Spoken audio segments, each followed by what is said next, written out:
time once again for another edition of Talk to Me. And now, here's Emmy himself, 8-time Emmy Award-winning journalist, Maynard Eaton.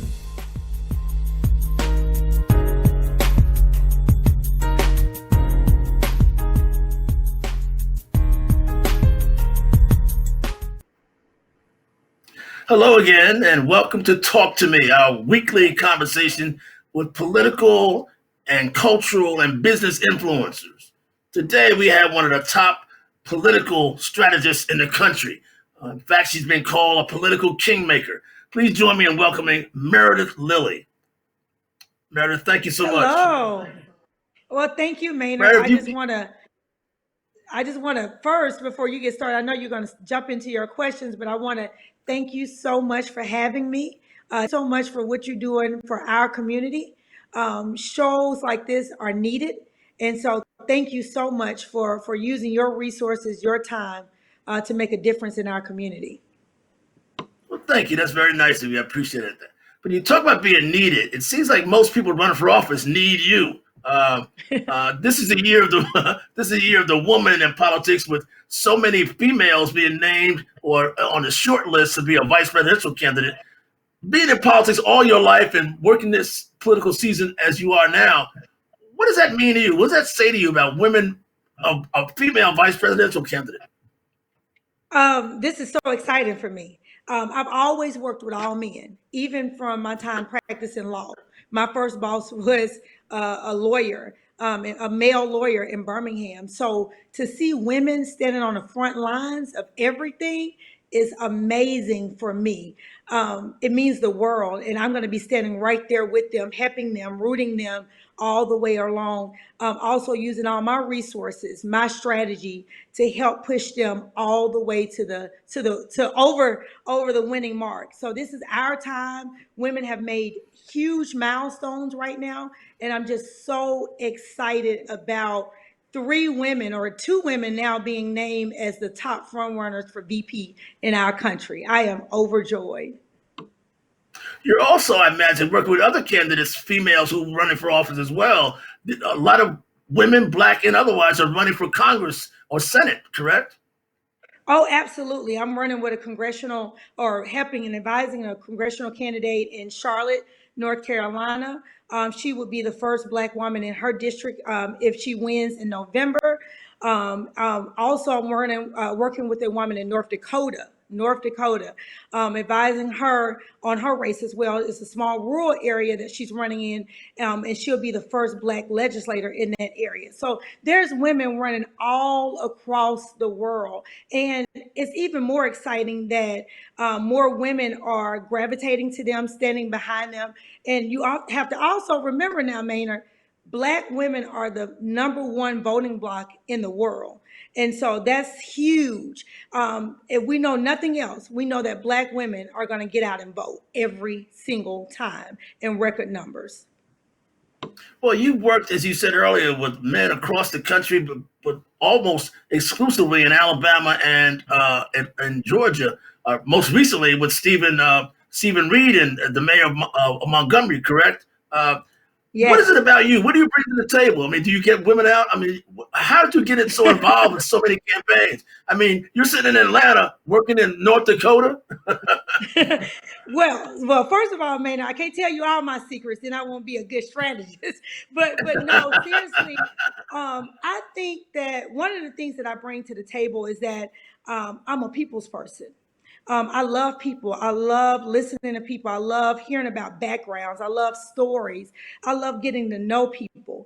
And we live in such a fast-paced environment, fast-paced lifestyle where people just don't even sit down and have normal conversations anymore. Everybody's just going so fast. But in this pandemic, it has slowed us down, and it has made us realize that we have to, go back to things that we used to do, like sit and talk and have conversations. So one of the things that I usually do when I'm on a campaign, one of the first things that I do is I sit down with people of the community, in the community, and really get to know those people, talk to the people that's around, talk to the voters, These are the people that's going to have to get out and vote for my candidate, my client. So I want to see what is really going on with them. What are their needs? How can we meet those needs? And when people see you actually listening to them, and actually making some effort into helping them, then they want to get out and support your candidate.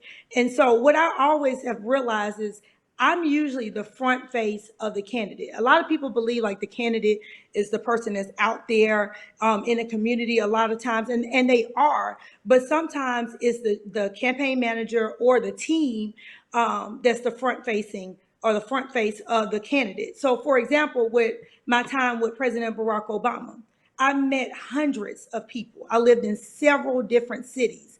And a lot of those people would never meet President Obama, but they got a chance to meet me. And I was his representation. And so I have to put on, or I have to make sure that I'm thinking about that person first, thinking about the community first, meeting those needs of the community, being a voice to the voiceless, and standing up for the community. And that way they trust me, then they'll trust the candidate that I'm representing. How has it changed now? You can't be face to face that much with voters in the community. How has COVID-19 changed the political process? For example, Vice President Biden is in his basement.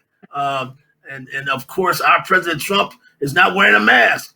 How are you campaigning now in COVID-19 era? So we're going back to the basics, Maynard, going back to the basics. So it's time to start doing more phone banking. That's number one. Everybody has access to a phone. Every single has access to a phone. One of the things that we have to do is get back on the phone, start making calls, telling your neighbors. And then a lot of times campaigns have call sheets that we can print out, send them to people's homes.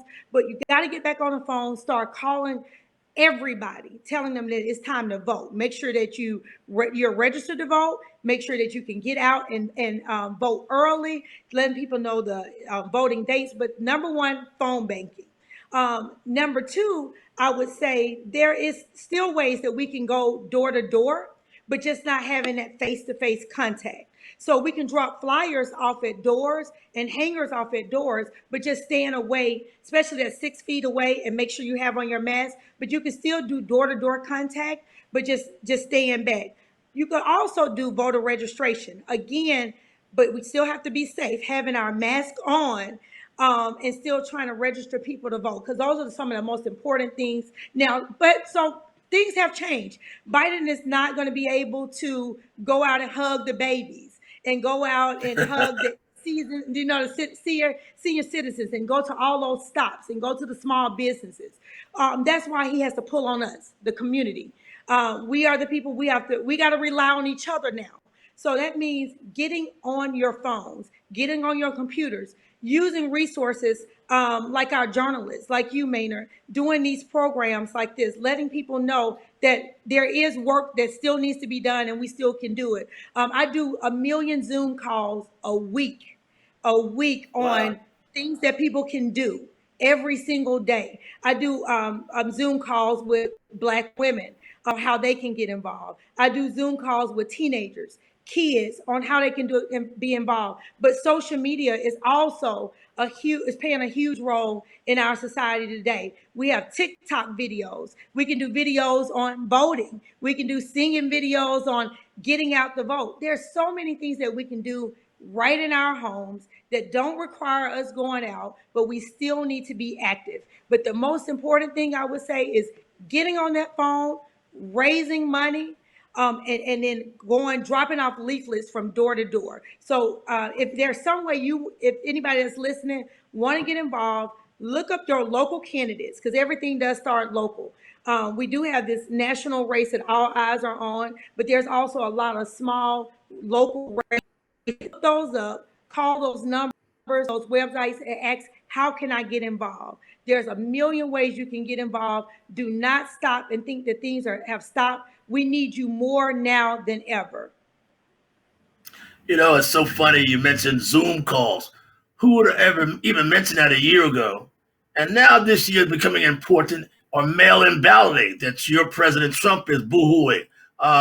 two new tricks. Mail-in balloting will be the key this year, will it not?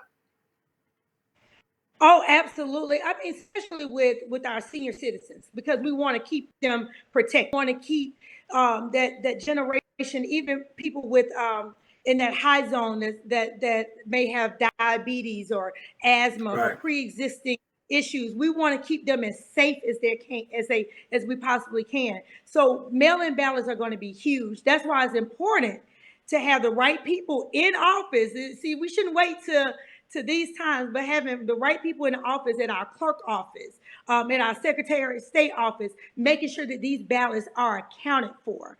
And so right now we have to lean on the elected officials that's in these positions to make sure that these mail-in ballots get in and get secure. But more importantly, if you can't get out, make sure you do get your mail-in ballots early, and so they can be accounted for. But yes, mail-in ballots are going to be huge for this election.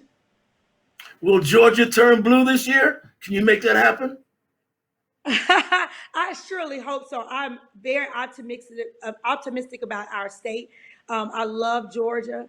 I love being here, and we have made so many strides. We really have. We have moved the needle. We have a lot of good candidates in office that have moved the needle some, and I'm praying that we turn Georgia blue this year. It can definitely happen. We have some great people in running for office. We have John Ossoff. We have Raphael Warnock that's running for Senate. So I'm so proud of them. They are out there working day in and day out, trying to make things happen. And so I'm extremely proud of them. I'm going to be out there, continue being out there. I'm going to go around the state at some point, just touching every part of the state. And I've done it for almost every election. And so I'm excited about getting back out there again soon. You also have a woman may well become the new Fulton County District Attorney. So again, we're talking about women. There's a rising tide of female candidates who are actually going to win office, are there not? Oh, absolutely. Maynard, it's going to be like you've never seen it before. And I couldn't be more excited. Women of color also. So women, yes, but women of color, that's a beautiful thing that I never thought I would see, and I'm so happy that it's happening. And I wish my grandmother was here to see it. I have one other grandmother that will be here to witness a lot of it, but I had one grandmother that was very much so into politics, and I wish she was still here to see this the tide rolling. And so I am excited, and I want you to know, just to notice across the country, and I forgot the exact number. I wish I had it right in front of me. The amount of women across the country that are about to turn over. And we're going to see women like never, ever before. And I got to say this, Maynard, women are the smartest human beings on this planet. So we are smart. So I'm excited about the women. I'm not going to disagree with you. But the Atlanta City Council was smart. The Atlanta City Council was smart on March 2nd of this year. When I've been covering Atlanta politics for 40 years, City Hall. I've never seen that many people in City Hall when they had a Meredith Lilly Day at Atlanta City Hall. Let's see that, Rick. It was Meredith Lilly Day at the Atlanta City Council, and hundreds of well-wishers from across the country turned out to honor a woman who was called one of our most brilliant political minds. Whereas the Atlanta City Council is pleased to recognize Meredith Lilly Esquire for her trailblazing role in politics, her contributions to the city of Atlanta, her roles as a community organizer, attorney, and people mobilizer, and as an international entrepreneur and volunteer. Whereas in 2007, she distinguished herself with the presidential campaign of Barack Obama by serving as regional director for Obama for America. Following the campaign, she received an appointment from the White House as the senior advisor to the regional administrator of the U.S. General Service Administration, which manages more than $500 billion in federal property, and whereas it provided contracting options for government agencies. Whereas a graduate of the great Talladega College, where she pledged Alpha Kappa Alpha Sorority Inc., and the Thurgood Marshall School of Law, where she served as the Black Law Student Association president. She previously practiced criminal defense law and served as an adjunct professor at Miles College in Birmingham, Alabama. She's also the co-owner of a socially conscious handbag company, located in Nigeria and has been involved with several community organizations, including Habitat for Humanity, the American Cancer Society, and the NAACP. Now, therefore, be it resolved that we, the members of the Atlanta City Council, on behalf of the citizens of Atlanta, do hereby recognize Meredith Lilly, Esquire, on this second day.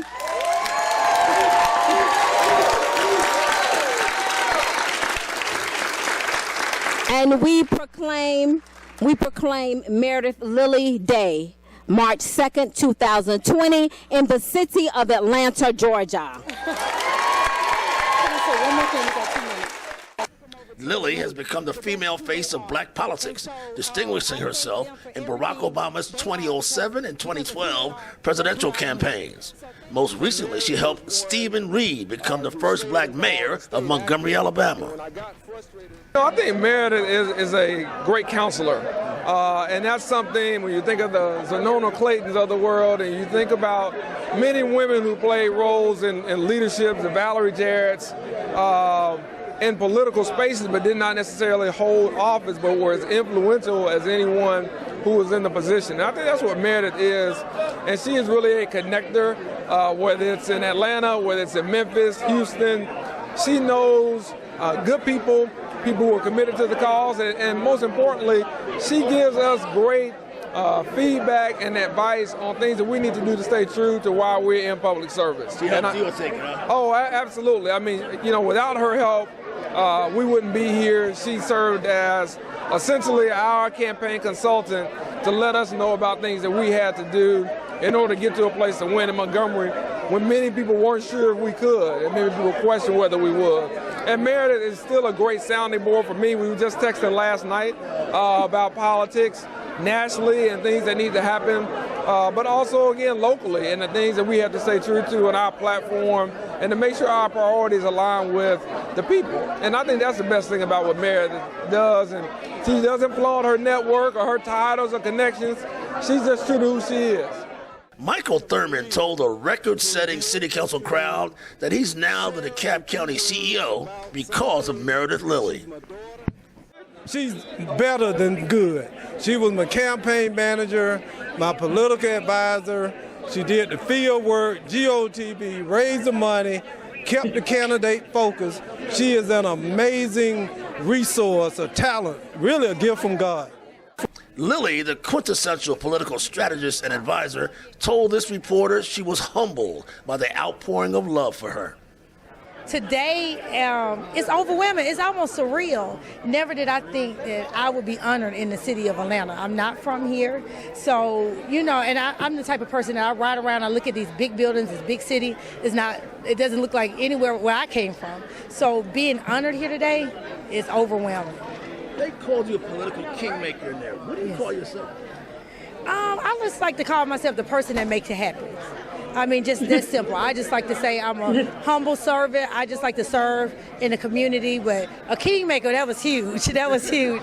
And that meant a lot to me. Politics runs through your blood. That's what you do? That's who you are? Yes. Why? I think, like I said, it's because of the people that paved the way in my personal family before me. My uncle that's here today, they always called him mayor, but he never had the credentials. But he always did everything for everybody in the community. That's what he was. But he just didn't ever run for mayor, but they call him the mayor of his community. And so learning from people like him, I think that's why I am who I am, yeah. Meredith Lilly played to a packed house today, perhaps more people than have been in the Atlanta City Council meeting in years. That's because they say she's a political kingmaker, a rare breed. I'm Maynard Eaton, reporting from Atlanta City Hall. You truly are a rare breed, that's for sure. How did that make you feel? I mean, I've never seen that many people in City Hall, man. Showing that video and reliving that moment, wow, you're about to make me cry. And I'm not a crier, not saying there's anything wrong with crying. I'm just, no one has really ever seen that side of me. So thank you for capturing that moment that I'll be able to show my kids one day and my grandkids one day. And that moment lives on. And so, again, I just want to say thank you to you because you made me feel that day all over again. And I don't want to start crying right now, but thank you again, Maynard. But Hearing something like Kingmaker, that's huge, coming from people that's the first, like Michael Thurmond, being elected the first in this state, and and Stephen Reed being the first mayor. Hearing words like that coming from those type people that have paved the way for me personally is huge, and I don't take it lightly. It inspires me to do more every day. And sometimes I wake up and I say, I have not done enough. I have to keep going. And that's why even my friends and my generation, I don't allow people around me to say, I'm tired. We don't have the right to be tired. The people that have paved the way before us worked so hard, and some of them are still working very, very hard. And so we don't have the right to get tired. There's so much work that still needs to be done, and I just want to make sure that it gets done and make sure I make my ancestors very, very proud. And so hearing those words and reliving that day again right now, it still means the world to me. And those women, and we've been talking about women. So women like Commissioner Marita Davis Johnson, City Councilwoman Andrea Boone, women like Jan Bryson here, Sonia Hopper. There's so many women, Henrietta Antonine, Billy Aaron, Carolyn Young, that have paved the way for me and speak into my life on a daily basis. And I allow them to speak into my life and be honest with me. And I accept everything that they tell me because I know they love me. So I know it's coming from a good place. People like Rita Samuels, who I miss so much, Helen Butler, who I can call and talk to about anything. All those women have paved ways for me. Even my pastor's wife, Taffy Dollar.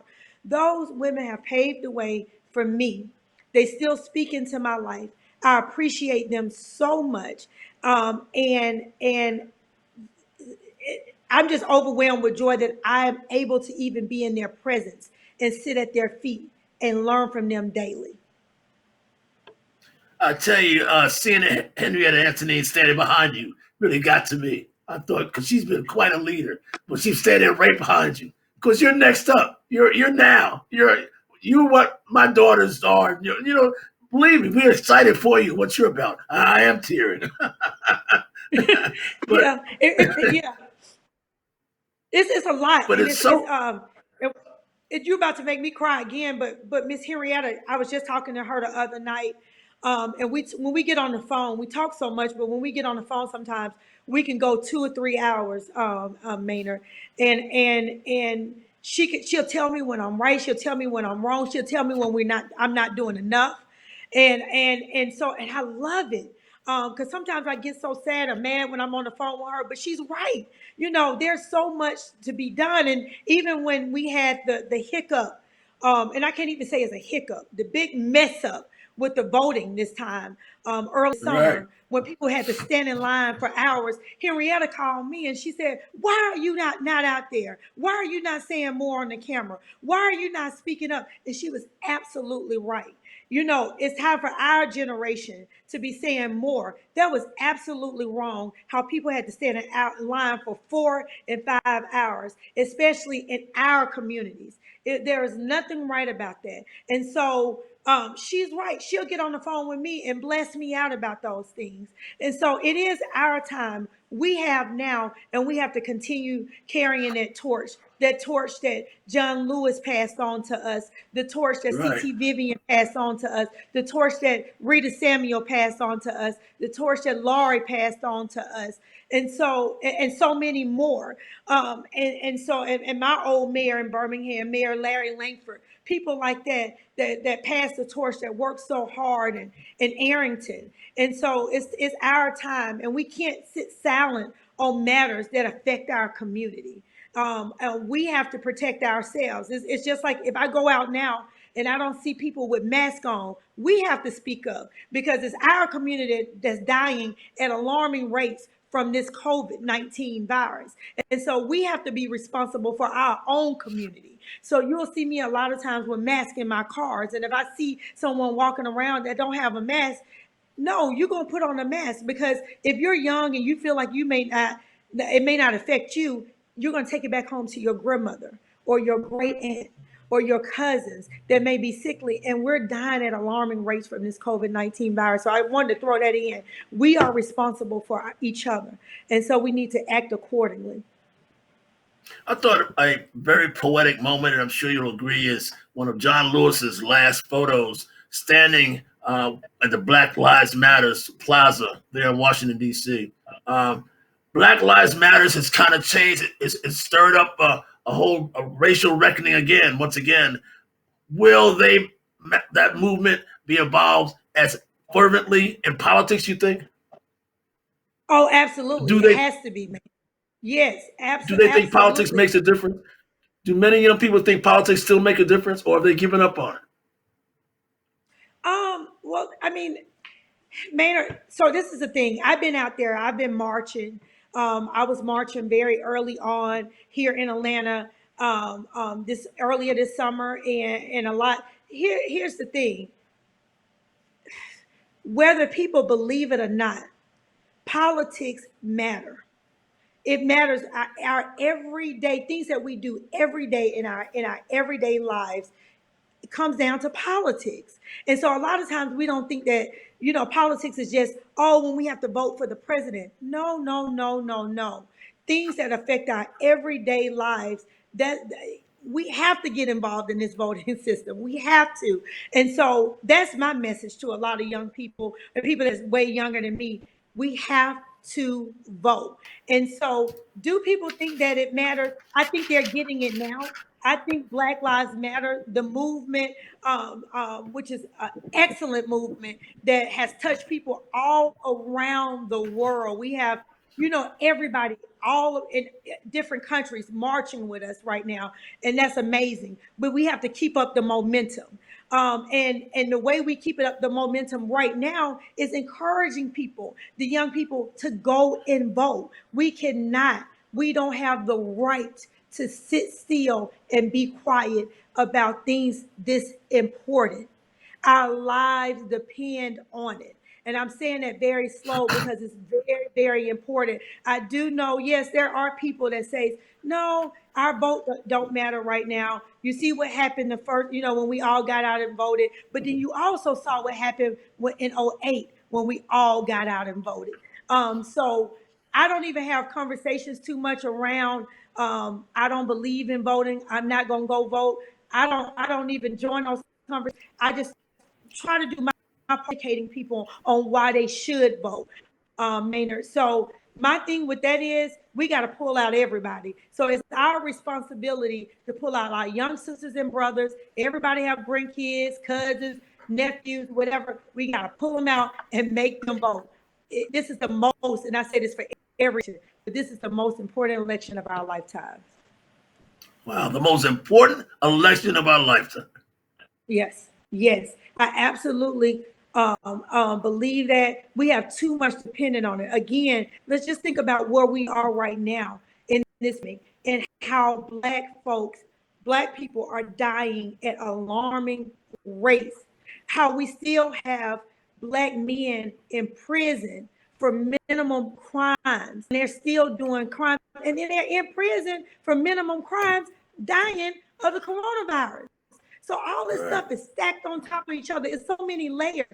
This is the most important election of our lives. We have to do something now. We got to move now. We got to get people out now. And it's much more. It's much more than the federal elections. We have local elections. We have people running for mayor and city council and Congress all across the U.S. So we got to use our voice, and our voice is our vote.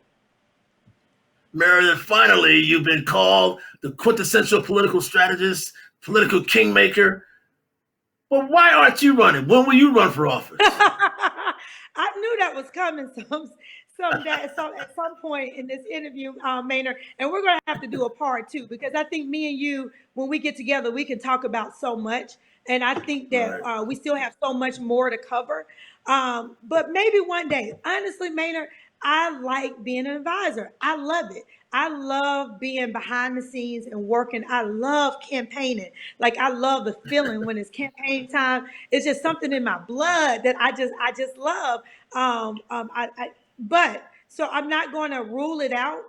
I don't know what God has in store for me in the future, but I'm ready for it. But honestly, right now, I just like being behind. I like telling the candidates what to do.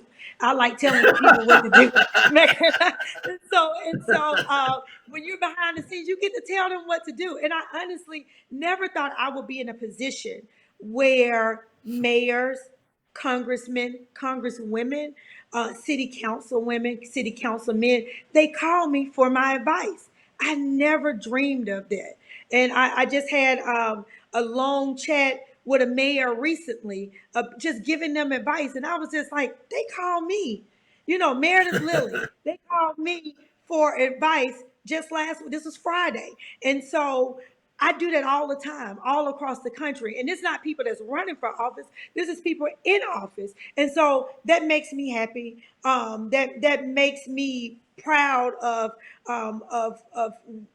just me. I just from where I came from, it's just what God has done in my life, the people that has influenced me in my life, from my parents, my grandparents, my uncles, my aunts, just all the influencers in my life. It just makes me happy that I'm in this huge city, and people call on me for my advice.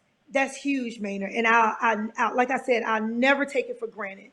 I'm truly, truly grateful for it. And I am because we are. Well, that's one of my favorite African sayings. I am because we are. And so I thank you for having me. I thank you, God, for the community that raised me, my village. And I'm just going to keep on running. But thank you for giving me this platform today to encourage people to go vote. Thank you so much. I'm going to end this on this note. Like Michael Thurmond said, you're damn good. Thank you. I God love bless you, you. Maynard. I appreciate you. God bless you too. Thank you. Thank you. Please share this with your friends. Oh, absolutely. Absolutely.